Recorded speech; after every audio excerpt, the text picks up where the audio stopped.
Saint মার্টিনে তলিয়ে গেছে শতাধিক ঘরবাড়ি, সংকটে পড়েছে নিত্য প্রয়োজনীয় পণ্যের। বঙ্গোপসাগরে সৃষ্ট গভীর নিম্নচাপের প্রভাবে গত 4 দিন ধরে সেন্ট মার্টিন দ্বীপে বিরূপ আবহাওয়া বিরাজ করছে। বৃহস্পতিবার রাত থেকে দ্বীপ জুড়ে প্রবল বৃষ্টি ও দমকা হওয়ার সঙ্গে স্বাভাবিকের চেয়েও থেকে 5 ফুট উঁচু জোয়ারের পানিতে তলিয়ে গেছে অন্তত শতাধিক বাড়িঘর।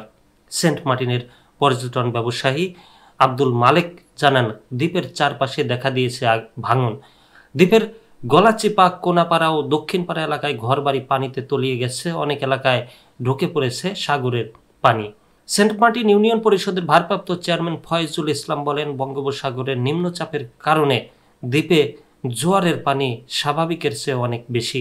এতে দ্বীপের 3টি বড় পাড়া পানির নিচে, শতাধিক পরিবার দুর্ভোগে পড়েছে। স্থানীয় সূত্র জানায়, দ্বীপে অবস্থানরত বেশ কয়েকটি মাছ ধরার ট্রলার ঘাটে নোঙর করা অবস্থায় সাগরের ঢেউয়ে বিধ্বস্ত হয়েছে। শুক্রবার 30 মে ভোরে আবারও ঝড়ো হাওয়া বয়ে যায় দ্বীপে। টানা বৃষ্টিতে দুর্ভোগ বেড়েছে দ্বিগুণ। এদিকে বৈরী আবহাওয়ার কারণে টানা 4 দিন বন্ধ রয়েছে টেকনাফ সেন্ট মার্টিন নৌ চলাচল। এতে দ্বীপে দেখা দিয়েছে নিত্য প্রয়োজনীয় পণ্যের সংকট। টেকনাফ উপজেলা নির্বাহী কর্মকর্তা শেখ এহসান উদ্দিন বলেন, বঙ্গোপসাগরে পানির উচ্চতা বেড়ে যাওয়ায় সেন্ট মার্টিনের বিভিন্ন লোকালয়ে জোয়ারের পানি ঢুকে পড়েছে। এতে ঘাটে নোঙর করা অবস্থায় কয়েকটি মাছ ধরা ট্রলার ক্ষতিগ্রস্ত হয়েছে। তিনি বলেন, বর্তমানে আতঙ্কের কিছু নেই। স্থানীয় জনপ্রতিনিধিরা সক্রিয়ভাবে পরিস্থিতি মোকাবেলায় কাজ করছেন।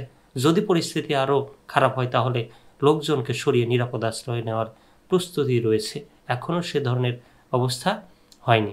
ইউনো বলেন, টানা বৈরী আবহাওয়ার কারণে গত 4 দিন ধরে সেন্ট মার্টিনে কোনো পণ্যবাহী ট্রলার যেতে পারেনি। ফলে দ্বীপে ধীরে ধীরে নিত্য প্রয়োজনীয় পণ্যের সংকট দেখা দিচ্ছে। আবহাওয়া স্বাভাবিক হলেই দ্রুত পণ্য পাঠানোর ব্যবস্থা নেওয়া হবে।